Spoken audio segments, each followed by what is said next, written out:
Yang saya hormati, bersama dengan Ibu Menteri Lingkungan Hidup dan Kehutanan, saya ingin menyampaikan update kegiatan Bapak Presiden pada hari ini, 1 November 2021. Acara pertama Presiden adalah pertemuan dengan sejumlah CEOs perusahaan besar Inggris. Dari pertemuan tadi, terdapat komitmen investasi sebesar 9,29 miliar US dollar. Pertemuan berlangsung dengan sangat baik. Selain karena adanya hasil konkret investasi, juga karena investasi difokuskan pada investasi hijau atau green investment. Dalam pertemuan tampak jelas kepercayaan para investor Inggris terhadap Indonesia. Dan di dalam pertemuan dengan para CEO tadi, Bapak Presiden menjelaskan mengenai apa yang sudah dilakukan Indonesia dalam memenuhi komitmen NDC-nya dan kebijakan-kebijakan yang diambil untuk mengencourage transisi ekonomi dan energi. Presiden menegaskan bahwa transisi ekonomi dan energi akan dapat berjalan lebih cepat jika terdapat kerjasama internasional, investasi, dan teknologi hijau yang affordable. Oleh karena itu, Presiden menyambut baik komitmen penambahan investasi perusahaan-perusahaan Inggris ke Indonesia. Kegiatan kedua Bapak Presiden adalah menyampaikan pidato nasional dalam pertemuan COP26. Presiden berbicara di urutan keempat setelah Spanyol, Mauritania, Amerika Serikat, dan Indonesia. Di dalam pidato nasional, Presiden memberikan penekanan terhadap beberapa hal, antara lain pentingnya kemitraan dan kerjasama serta kolaborasi global dalam penanganan isu climate change. Kemudian Presiden juga menjelaskan hal-hal yang sudah dikerjakan Indonesia dalam rangka pemenuhan NDC-nya, terutama dari sisi kehutanan. Untuk sektor energi, Presiden memberikan contoh beberapa langkah maju, antara lain pengembangan ekosistem mobil listrik, pembangunan pembangkit tenaga surya terbesar di Asia Tenggara, pemanfaatan energi baru terbarukan termasuk biofuel, serta pengembangan industri berbasis clean energy, termasuk pembangunan kawasan industri hijau terbesar di dunia yaitu di Kalimantan Utara.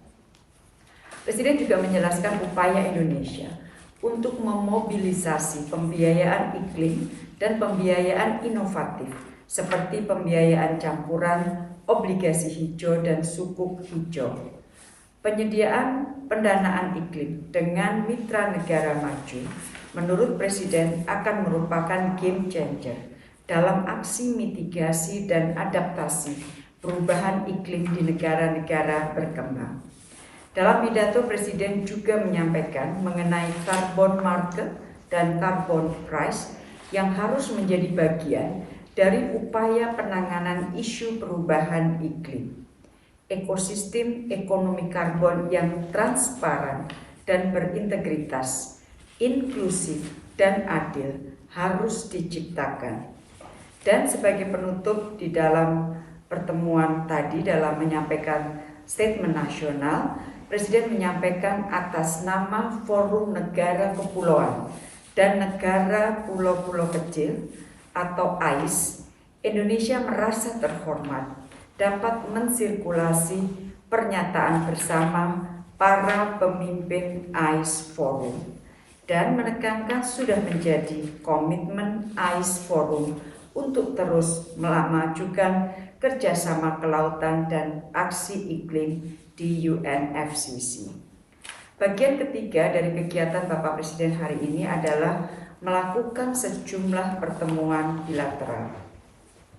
Dengan Perdana Menteri Slovenia, antara lain dibahas mengenai upaya memperkuat kerjasama Indonesia-Slovenia dan Indonesia-Uni Eropa.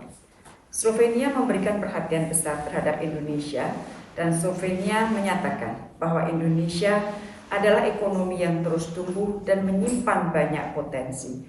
Oleh karena itu, sudah sepantasnya Uni Eropa memberikan perhatian lebih kepada Indonesia. Sebagaimana diketahui, Slovenia saat ini memegang presidensi Uni Eropa yang dilakukan secara rotasi setiap 6 bulan. Presidensi berikutnya mulai 1 Januari akan dipegang oleh Prancis. Dalam menanggapi hal tersebut, Presiden mengapresiasi perhatian Slovenia terhadap Indonesia. Presiden juga menyampaikan bahwa upaya meningkatkan kerjasama Indonesia-Uni Eropa juga sudah dibahas dengan Presiden Perancis dan juga dengan Presiden Dewan Eropa di sela-sela KTT G20. Presiden juga mengharapkan kiranya negosiasi Indonesia-EU-JEPA dapat segera diselesaikan dan sekaligus Presiden kembali menyampaikan concern terhadap kebijakan diskriminatif terhadap sawit. Dengan Perdana Menteri Inggris dibahas berbagai upaya peningkatan kerjasama bilateral. Perdana Menteri Inggris sangat komited untuk memperkuat kerjasama dengan Indonesia termasuk di bidang ekonomi hijau. PM Inggris mengapresiasi komitmen Indonesia untuk climate change, termasuk dari sektor kehutanan. Perdana Menteri Inggris juga berkomitmen untuk mendukung Indonesia dalam melakukan transisi ekonomi dan energi dengan memberikan perhatian pada pengembangan hydropower dan geothermal. Kedua pemimpin sepakat bahwa pertemuan ini akan ditindaklanjuti dengan pertemuan teknis yang akan membahas mengenai list atau daftar kerjasama ekonomi hijau yang akan dikembangkan bersama serta model pembiayaannya akan seperti apa. Teman-teman, dengan Perdana Menteri Palestina di awal pembicaraan, PM Palestina sangat mengapresiasi konsistensi posisi Indonesia untuk mendukung perjuangan Palestina. Apresiasi ini disampaikan berkali-kali selama pertemuan. PM Palestina memberikan update kepada Presiden mengenai situasi terkini di Palestina, termasuk kebijakan terbaru Israel terhadap Masjid Al-Aqsa. Kedua pemimpin sepakat mengenai pentingnya didorong kembali negosiasi yang kredibel sehingga terdapat kemajuan. Presiden menyampaikan Indonesia akan terus memberikan dukungan terhadap perjuangan Palestina dan menyampaikan pentingnya persatuan bangsa Palestina dalam perjuangan kemerdekaan Palestina. Pertemuan bilateral terakhir Bapak Presiden adalah dengan Presiden Amerika Serikat Joe Biden. Pertemuan dilakukan cukup lama, sekitar 1 jam, dengan suasana yang sangat hangat dan bersahabat. Ini adalah pertemuan fisik pertama kedua presiden. Presiden Biden menyampaikan pentingnya peran kepemimpinan Indonesia di kawasan dan menyampaikan komitmen untuk memperkuat kerjasama dengan Indonesia. Amerika juga memberikan dukungan terhadap presidensi G20 Indonesia. Kedua presiden juga membahas mengenai kerjasama vaksin yang dilakukan selama ini, dan Indonesia menyampaikan apresiasi terhadap dukungan vaksin Amerika Serikat kepada Indonesia. Isu demokrasi juga dibahas oleh kedua pemimpin. Presiden menekankan penting bagi kedua negara untuk memastikan bahwa democracy delivers.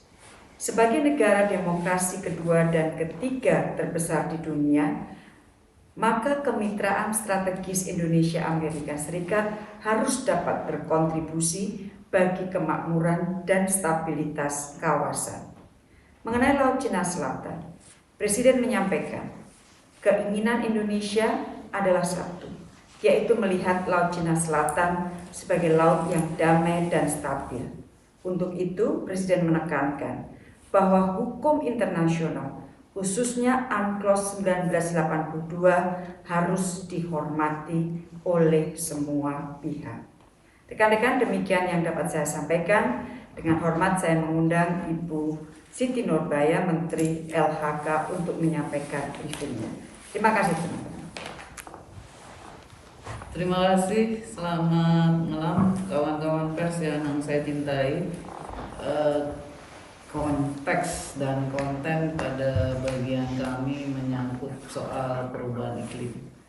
Saya ingin mereview sedikit apa itu konvensi on parties untuk perubahan iklim ini, di mana sebetulnya UNFCCC itu merupakan kerjasama penanganan perubahan iklim yang sebetulnya sudah mulai diadopsi pada tahun 92.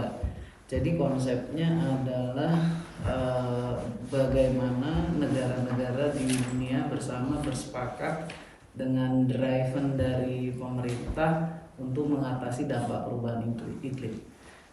Ini sudah diratifikasi oleh 197 negara dan kali ini di COP ke-26 kepala negara dan kepala pemerintahan yang hadir itu tercatat 121, termasuk Bapak Presiden kita.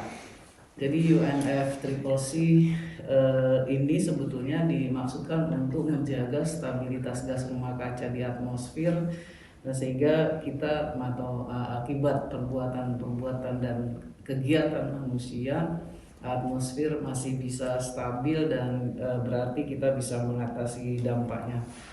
Indonesia sudah melakukan ratifikasi ini pada tahun 2016 dengan Undang-Undang Nomor 16, dan apa saja sih sebetulnya isi dari UNFCCC pada COP21 di Paris tahun 2015 yang kita adopsi di dalam Undang-Undang 16 2016, yaitu pertama isinya berkenaan dengan mencegah kenaikan suhu bumi 2 derajat Celcius, 1,5 sampai 2 derajat Celcius pada waktu itu, dan sekarang pada COP ke-26 ini sangat kelihatan sudah mendesak untuk kiranya kita menjaga tidak lebih dari 1,5 derajat.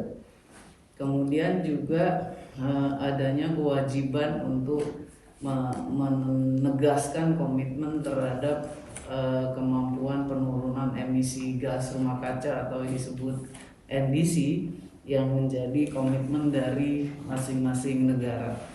Indonesia sudah menyatakan NDC-nya, komitmennya pertama kali pada tahun 2016 yang kita sebut NDC pertama, dan yang kedua kemarin tanggal 22 Juli tahun 2021 menjelang COP ke-26 ini kita juga sudah menyerahkan updated NDC kita.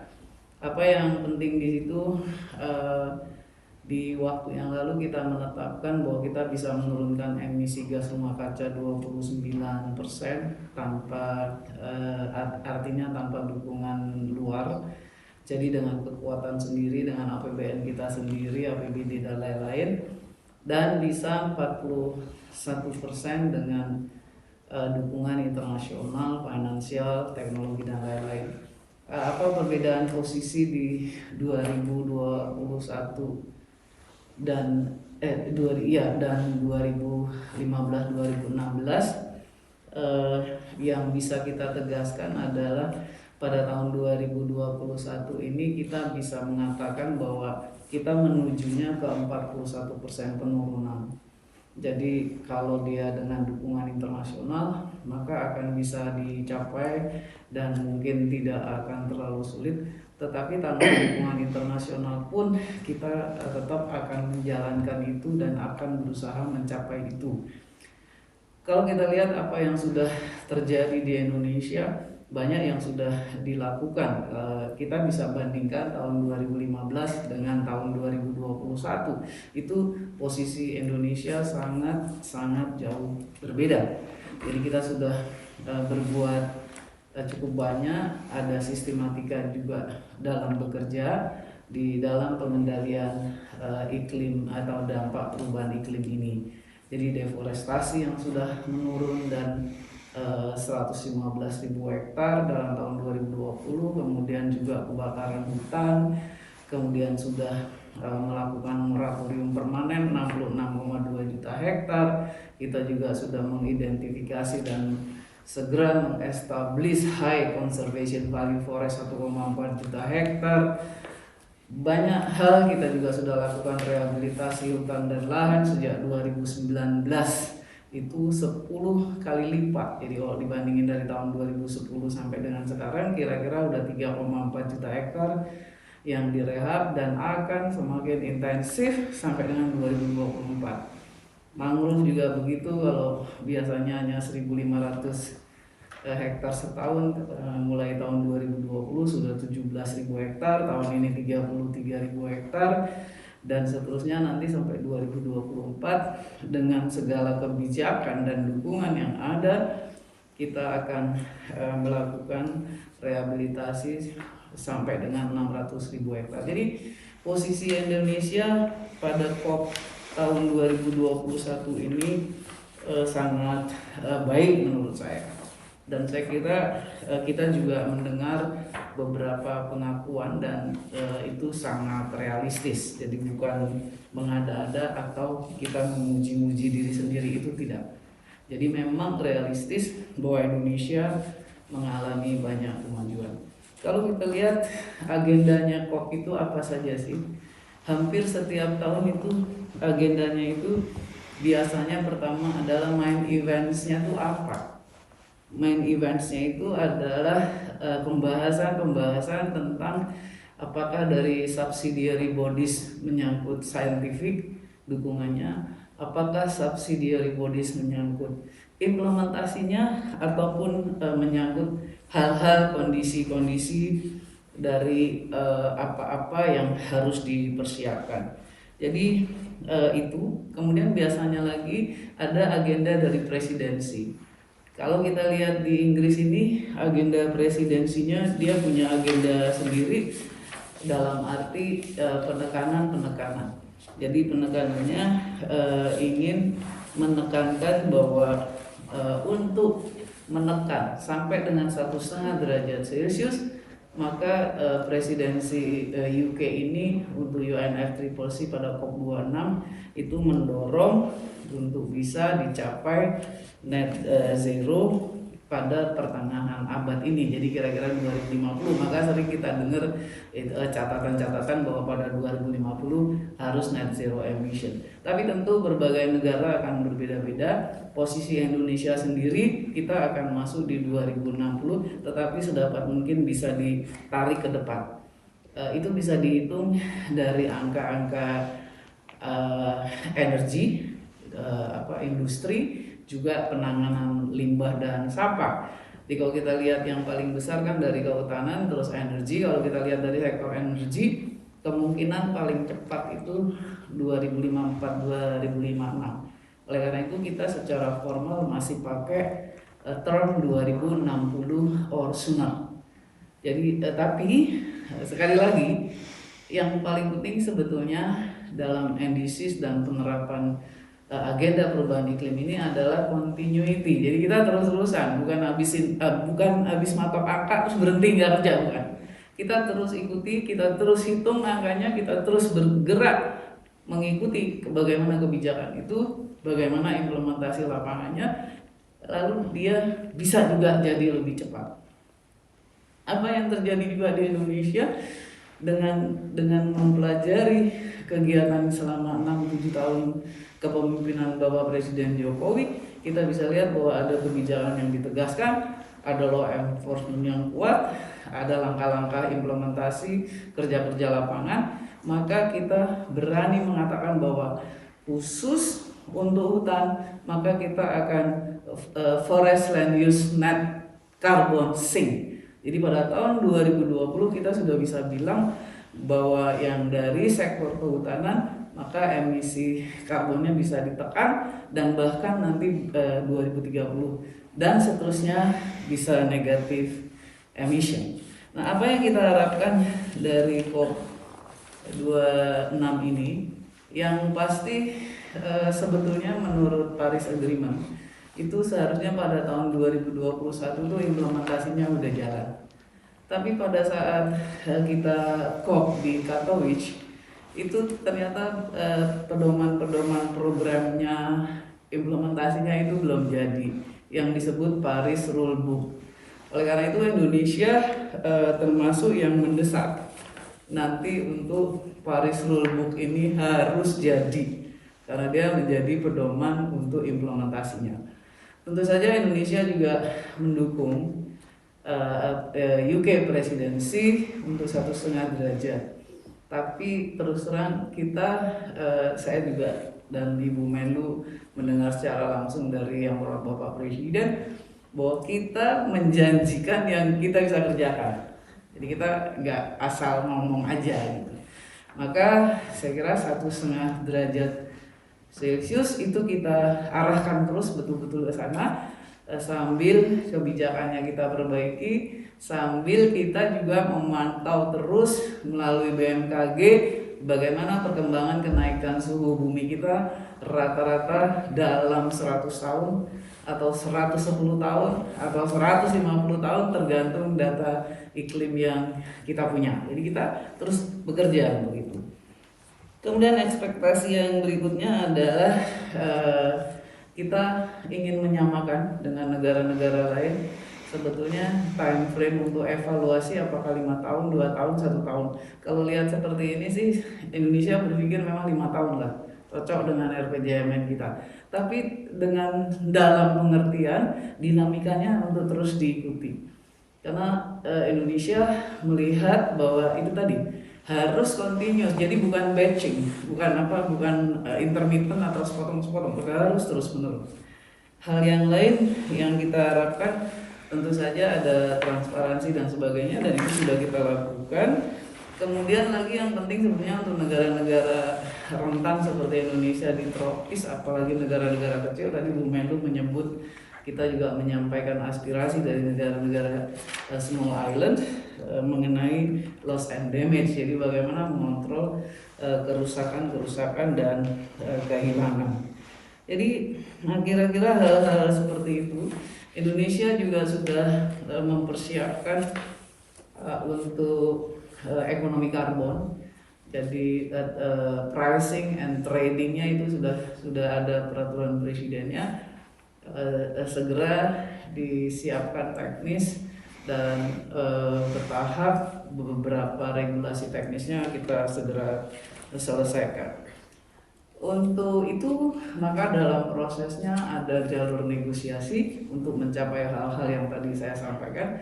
Ada juga jalur bukan negosiasi tetapi outreach, jadi jangkauan dan capaian untuk menjelaskan kepada dunia bahwa ini yang dilakukan oleh Indonesia dan itu kita lakukan di Pavilion Indonesia.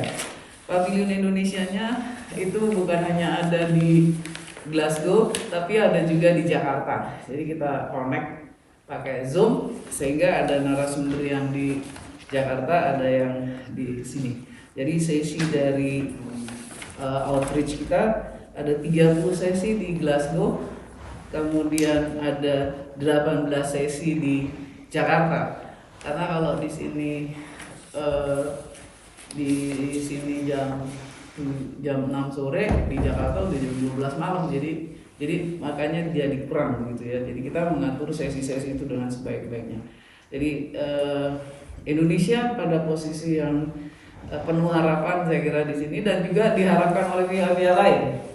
Ya, posisinya seperti itu, dan kita minta restu bersama-sama bisa terus melakukan yang terbaik bagi bangsa kita, bagi Indonesia kita, dan tentu akhirnya menjadi harapan dari masyarakat global. Saya kira itu dari saya, kurang lebih. Mohon maaf. Terima kasih. Terima kasih Bu Siti Nurbaya. Jadi teman-teman, saya hanya ingin mengambil satu yang disampaikan Bu Siti, bahwa benar Bapak Presiden mengatakan bahwa Indonesia tidak hanya ingin retorika. Indonesia memilih untuk bekerja memenuhi komitmen yang sudah disampaikan Indonesia. Dan saya kira pada titik ini seperti yang Ibu Siti sampaikan, kita sudah berada di track yang benar. Dan di sana sini pada saat bertemu dengan pemimpin dunia, kepemimpinan Indonesia, kepemimpinan Presiden diakui. Terutama memang banyak bicara mengenai hal-hal yang sudah dicapai dari sektor volume, dari sektor forest and land use. Nah, dalam konteks inilah besok secara khusus Presiden Indonesia akan menjadi pembicara, satu dari 3 pembicara pada acara World Leaders Summit on Forest and Land Use. Hanya akan ada 3 pembicara atas undangan Perdana Menteri Inggris, yaitu Perdana Menteri Inggris, kemudian Presiden Kolombia, dan Bapak Presiden. Oleh karena itu, sekali lagi besok acara Presiden di hari kedua COP26 adalah menjadi pembicara pada World Leaders Summit on Forest and Land Use. Rekan-rekan, saya ingin sampaikan singkat bahwa pada saat Bapak Presiden melakukan kegiatan-kegiatan yang saya sampaikan tadi, para Menteri Ekonomi juga melakukan pertemuan secara paralel antara lain dengan Amazon, dengan Rockefeller Foundation, dan juga dengan Bill Gates. Demikian teman-teman, terima kasih.